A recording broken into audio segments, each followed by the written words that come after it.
Hola, soy la Basmati de nuevo con vosotros. Aquí tenéis a Sian y aquí está Jacob. Bueno, os voy a decir una cosa. Yo siempre los reinos de Taifa, las subdivisiones, las diferentes situaciones por las que pasa nuestro país en el periodo musulmán, nunca me las he acabado de saber porque es que entiende una y ya ha habido una sucesión, ¿no?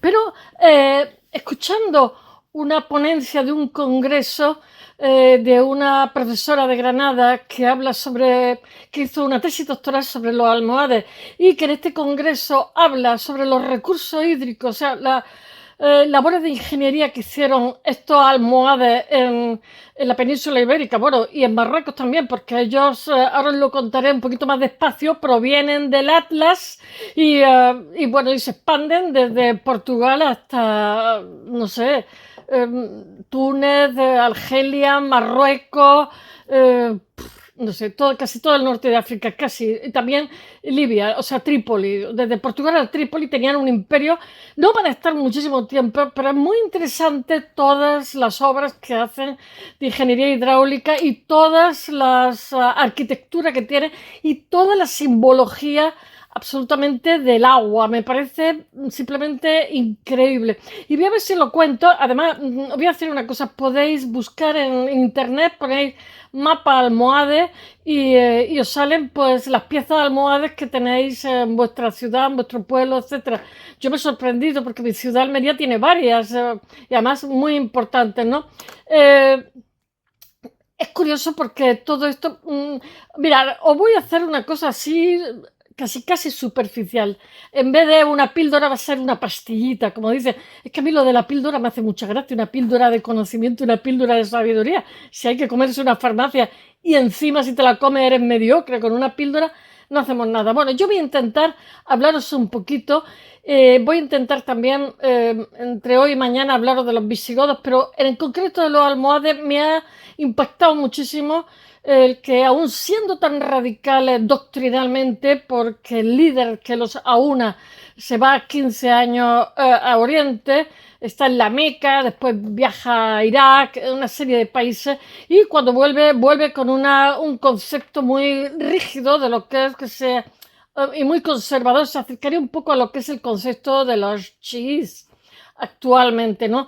Y los musulmanes que había aquí, que eran los almorávides, anteriores a ellos, que son a los que les conquista y todavía engrandece más, eran malaquíes, eran menos, y además de eso, que eran menos rígidos, después dijeron que iban a hacer unas reformas que no las llegaron a hacer, y esto los almohades lo que pasa es que se lo echan en cara. Pero básicamente lo que quiero que os quedéis, os voy a contar un poco su historia, pero básicamente con lo que quiero que os quedéis es que ellos hacen muchísimo hincapié en lo que son los recursos escasos, que eso viene del creciente fértil.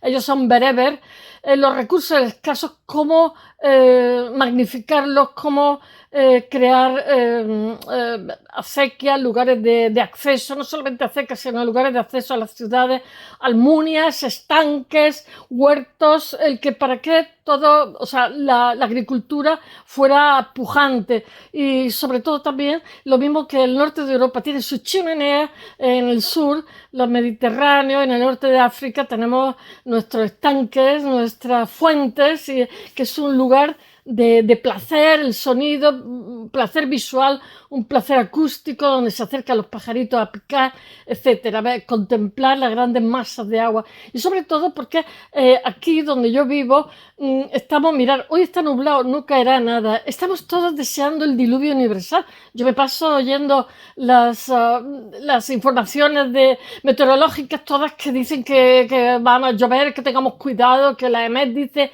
y yo digo, ojalá, ojalá, ojalá, pero aquí llegan las nubes escurridas. Bueno, voy a ver si os cuento la intervención en el territorio de los almohades. Ya os digo que no va a ser todo lo profunda que me gustaría, pero intentaré que sepáis a partir de ahora, cuando oigáis la palabra almohade, sepáis que son por lo menos que es lo que me ha pasado a mí. Me ha sorprendido además muchísimo que su arte estaba basado también en el tipo de cañería, en el tipo de acceso al agua que ellos propician. Es simplemente fantástico. Bueno, si veis aquí estos monstruos, son los juguetes de mis animales. Bueno, vamos a empezar por el principio. En el país de los nahuas, se dice, emergen los almohades. En este país de los nahuas, tiempo anterior, hubo miles de esclavos negros y entonces se juntó lo que es la música, digamos, del África negra con la música de ellos, ¿no? Y el resultado es simplemente espectacular, os lo recomiendo. Bueno, los nahuas estuvieron cohesionados con convicciones religiosas que se aferran totalmente a lo que es la ortodoxia islámica. Incluso hoy día, mirad, hay 1.700 millones de musulmanes, seguramente en estos momentos mucho más, y son muy heterogéneos, como nos pasa a los cristianos. Hay wahhabís, que son los de Arabia, sunís, que son mayoría, que son gente muy, muy relajada, yo que sé, chiís, sufís, montones. En el sureste de España tuvimos Ibn Arabi, que era un sufí, quizás el místico más grande que hay en el Islam. En algunos sitios se les repudia, se les mata, incluso porque no les gusta que haya tanto misticismo. Pero lo que es el Mediterráneo es un Islam muy tranquilo, quitando los chiíes que están en Líbano, pero que antes no eran mayoría y ahora sí lo son. Es un Islam como los católicos, como que cuando se muere el abuelo, pues van al... O sea, que sí lo sienten es de ellos, pero que bueno, la religión en un sitio y la sociedad en otro. Y aparte son gente buenísima. Bueno, voy a ver si os cuento. El patrón de este grupo que está en el Atlas, estoy hablando de los almohades, el patrón de conducta es la fuerza de la fe y la unión divina, la unicidad, el monoteísmo exagerado en el dogma, que no hay más Dios que Alá, y es una lectura muy, muy conservadora, porque, aparte de eso, el Islam es muy poético y de hecho tienen la mejor lírica del mundo, son unos poetas simplemente excepcionales y que tuvieron mucho que ver con lo que luego floreció en el siglo de oro español entre la mística de estos semitas, ¿no? De los musulmanes y la mística del cantar de los cantares. No os quiero ni contar, el resultado fue el siglo de oro, que eran todos antiguos musulmanes o hijos de conversos, y la verdad es que nuestro idioma español lo mejoraron muchísimo. He de decir una cosa, el español tiene un 25%, o sea, un cuarto es lengua árabe, o sea, almohada, yo qué sé, ojalá, inshallah, estaría muchísimo rato contando las palabras que tenemos. No sé, eso, como pasa con el inglés también, que tiene de todo el mundo. Voy a centrarme, que si no os voy a contar el inglés. Bueno, en Timbel, que es un espacio perdido en el Atlas, que no está ni en el mapa, es donde surge todo. Es un movimiento, el movimiento almohade, por el cual este señor, cuando viene de Oriente, después de 15 años, cohesiona en torno a la fe a diferentes grupos bereber que son muy aguerridos, incluso hoy día, y el actual rey de Marruecos es hijo de una mujer bereber y lo hizo su padre adrede porque fue una forma de unir la sangre, porque nunca podían con ellos, son tremendos, son muy orgullosos. Abdelkrim creo que era bereber. Bueno, hoy ese punto que está en el Atlas casi ni tiene habitantes. La tribu bereber que funda esto es la Mashmuda. En árabe no hay consonante, que se une a otras dos tribus, pero ellos son mayoría, que son la Sinaya y la Cenata, donde surge lo que es el concepto de lo que llamamos almohades. Ellos luchan y vencen a los almorávides, que son los que estaban con anterioridad, que son señores entonces del Magreb y al-Ándalus, que es como de la mitad de España hacia abajo. Ellos eran malaquíes, como he dicho, que eran mucho más relajados doctrinalmente hablando. Y además de eso, las reformas que iban a hacer pasaron. Y bueno, con pocos habitantes, lo que pasa de un lugar inexistente en el Asla, en el mapa, los almohades son capaces de generar un imperio. Y un imperio además muy aguerrido que geográficamente se expande. Quizás sus recursos, uno de sus recursos, no se sabe bien cómo se pudo cohesionar en torno a la idea de la fe más rígida que se pueda imaginar. Bueno, es que también viven en un lugar abrupto del Atlas que tiene unas difíciles. Es un lugar de paso muy específicamente, o sea, es un lugar estratégicamente muy interesante, cuyas condiciones de acceso están defensas que los almohades generaron. Bueno, Intumat Me suena Tomate. Ibn Tumán es el fundador y guía espiritual de este grupo almohade, el guía espiritual, que me parece que se llama el Mahdi. ¿Habéis visto la película Dune? Dune? Bueno, pues también allí aparece la gente del desierto y el Mahdi, el chico el protagonista es el Mahdi, ¿no? Este Mahdi, este concepto de líder espiritual, lo tiene, es chií, pero también los sunís lo admiten. Bueno, este líder espiritual, el Mahdi, es el que guía este movimiento que una vez seguro en su fortificación, lo que pasa es que decreta la guerra santa contra los almorávides, que son los que estaban con anterioridad, y los vence, pero no consigue Marrakech, que ya sabéis que eso, bueno, que no lo sepa, es una ciudad preciosísima con un mercado, la 24 FNAC, como la librería que se llama así en su honor, la librería famosa, que eso es una planicie reseca, pero tiene desierto y a las espaldas tiene los montes Atlas. Los montes, quizás los más antiguos de África, de los más antiguos del mundo, son altísimos. Y ellos proceden, los bereber proceden de allí. Bueno, esto está en un enclave importante para la comunicación, este pueblillo perdido en el mapa, para la comunicación de la zona. Entonces los almohades les sacan partido, entienden que eso es un privilegio y es también un arma eficaz contra los almorávides. Y en 1130 Abdel, o sea, es que su líder ya había sufrido, digamos, lo habían expulsado de Marrakech. En 1130, esto no hay nada por generación espontánea. En 1130 Abdelmut sucede a Ibn Murad y va a ser el nuevo líder que se autoproclama califa, y con eso lo que pasa es que une el poder político, el poder militar en una sola autoridad, y como príncipe de los creyentes tiene autoridad moral, que no es poco, para derrocar a los almorávides. Tras guerra de guerrillas en las montañas, los almohades se salen al campo abierto conquistando lo que el norte de Marruecos, que era espacio almorávide, ¿no? O la región vecina de Orán, que es Argelia, pero no consiguen conquistar, como os he dicho, Marrakech. Tenían esa espinita. Marrakech es que era, le llaman la ciudad de la alegría, que era realmente la capital almorávide. Bueno, en el Al-Ándalus entran por Sevilla y ciudades como Murcia, aprovechan la coyuntura para independizarse de los almorávides y conseguir la independencia. Bueno, la salida, lo que pasa de los almorávides al Andaluz, lo que pasa es que propicia la creación de los reinos llamados de segundas taifas. Ahí es donde me perdía yo, en las taifas y en las segundas taifas. El principal tiene su capital en Murcia. Yo no sabía que donde está esa especie del dios, el Cristo este, que es como el de Río de Janeiro, Monteagudo, pero resulta que está encima de un castillo que construyen los almorávides. Qué bruticos que somos este país.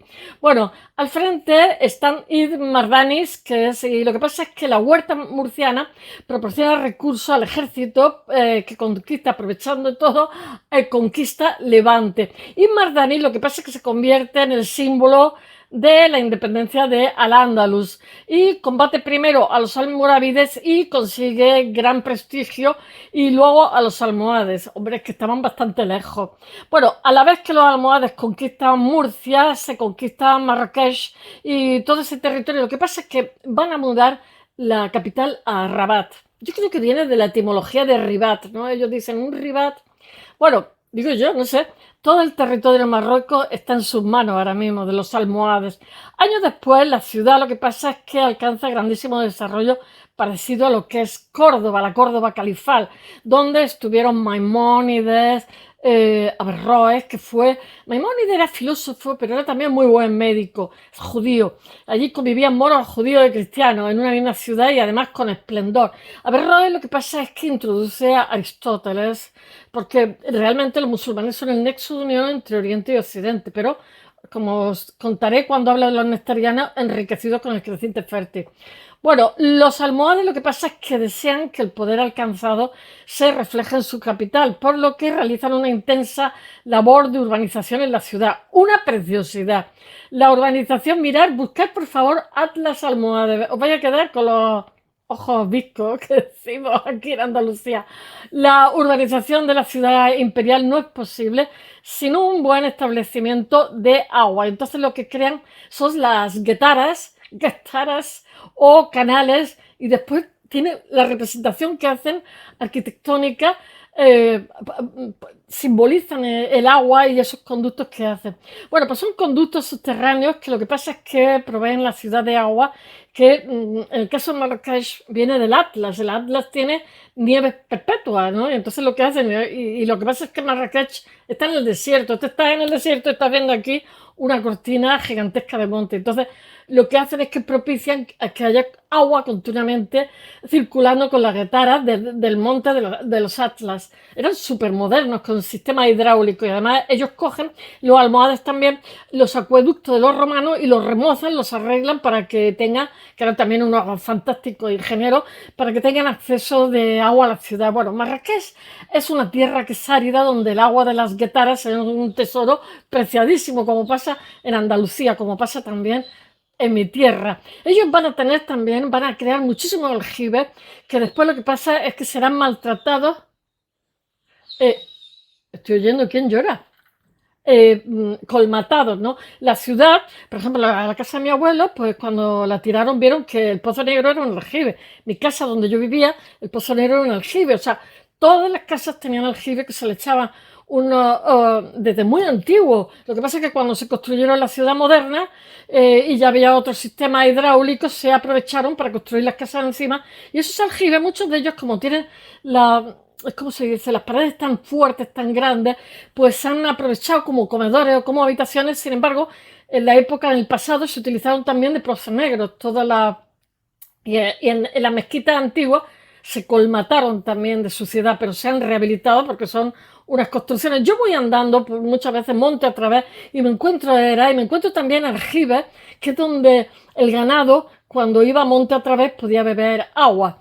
Bueno, porque aquí no llueve nunca, pero cuando llueve es como si fueran los monzones. A lo mejor se tiran 3 días lloviendo, día y noche. Entonces, pues todavía genera más desierto porque genera más aridez. Pero toda ese agua hay que recogerla, y muchas veces por los montes se esculpió la piedra, que eso viene de los nabateos, para que todas esas conducciones fueran en dirección al aljibe y hubiera agua, depósito para todo el año, porque si no es un problema, ya no para las personas, para los animales también.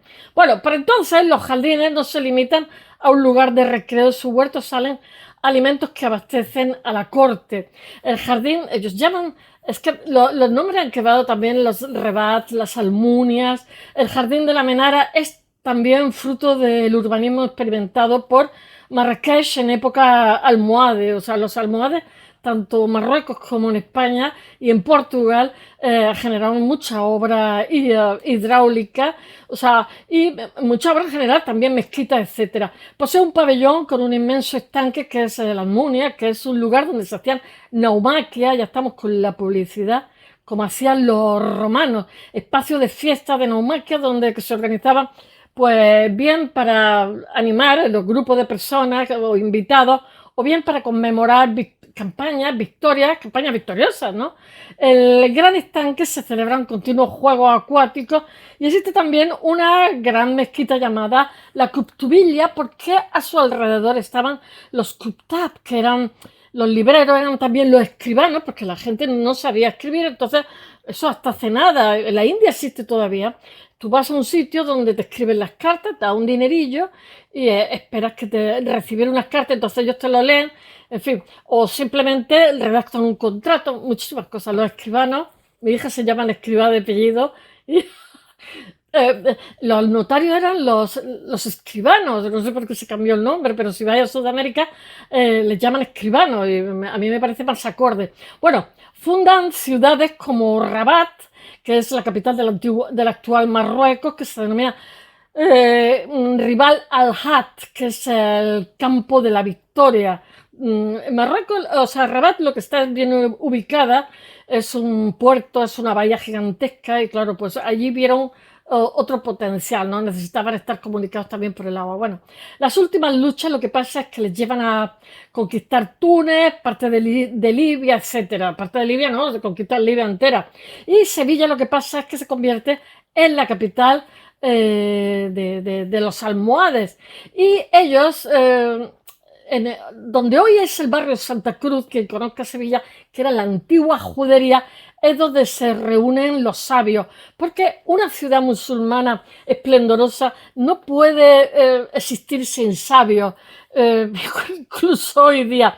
Bueno, y su actual aspecto se debe se deben a la obra que hicieron los almohades en Sevilla. Bueno, en la catedral se pueden ver los restos de lo que los almohades dejan. La torre que hay formaba parte de lo que era la mezquita, emprendida con Abu Yaqut, y terminada 12 años después. Cuando llegan los cristianos, lo que pasa es que lo destrozan todo, pero, o sea, conquistan Sevilla, pero la mayor parte construida por el reino musulmán la destruyen, pero salvan la Giralda. Y lo más destacable son los paños decorativos que están recordando, apelan al agua que traen las almohades del norte de África, esos conductos que hacen, ¿no? Y se mezcla con la rica herencia que había con el pozo, que interactúa con el pozo andalusí, ¿no? Y entonces está también, perdonan, porque es bellísimo el patio de los naranjos, de la mezquita almohade también, que se indulta. Entonces, Akub Yusuf, es que todos los nombres no me los sé, decide rehabilitar y mejorar un antiguo acueducto romano del que se conserva solo los caños de Carmona. Quien conozca Sevilla sabe lo que le estoy contando. Y bueno, la intervención almohade también abarca lo que es la reforma de los antiguos reinos de Tafa de Sevilla, que estaba situada en los Reales Alcázares. Bueno, y la intervención almohade, no os creáis que queda ahí, se centra en el patio de los yesos, que es una preciosidad donde se ve la representación de las setkas, que es muy característico almohade. Ahora lo pondré en el blog. Bueno, la Torre del Oro, por favor, es erigida por los almohades, y ese torreón lo que pasa es que tenía la misión como de defender el cuerpo fluvial, de defender el río, ¿no?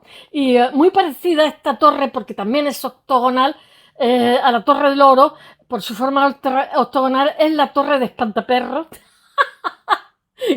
¿Qué nombre tiene? De Badajoz, que lo que pasa es que está en el Guadiana, que es un espacio fronterizo de primer orden en esta época. Entonces son torres que guardan el río. Por esta razón, Abu Yusuf, lo que pasa es que emprende el refuerzo de la antigua alcazaba y las murallas que rodean la ciudad. Todo esto que pasa, toda esta obra hidráulica, lo que pasa es que no habría sido posible sin las conquistas de la ruta de oro de Sudán, que allí es donde consigue oro a manta los almohades. Y entonces los fabricantes de monedas de la época lo que pasa es que emiten dinares dobles y con el doble de peso del habitual, lo que afecta a la moneda cristiana, que también tiene que hacer lo mismo, y a partir de entonces se le denominan las doblas.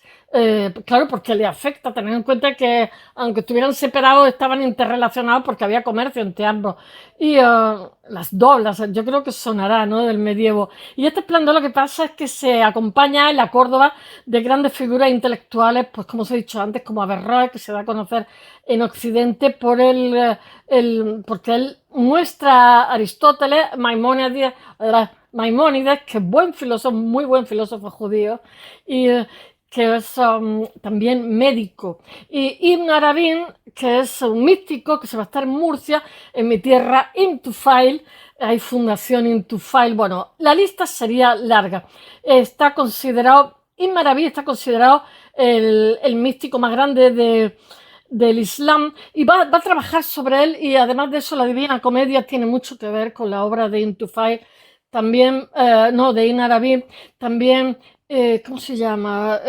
Un filósofo que es balear, que es, ay, no me acuerdo cómo se llama, y después que va a influenciar mucho Santa Teresa, San Juan, Fray Luis de Granada también, no solamente San Juan de la Cruz, Fray Luis de León, sino Fray Luis de Granada. ¿Cómo se llama la monja esta? Teresa de Cartagena.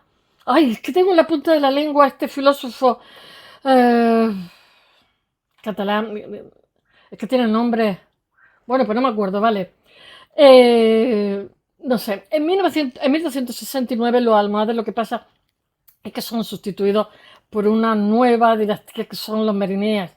No os he contado la mezquita que están haciendo y que se queda sin acabar en Rabat, que es una pasada de bonita. Esto sería muy largo, pero ya lo he hecho demasiado largo y abusando de vuestra paciencia. Bueno, espero que os haya gustado y hasta mañana. Darme vuestra opinión y mirar el mapa, por favor. Hasta mañana.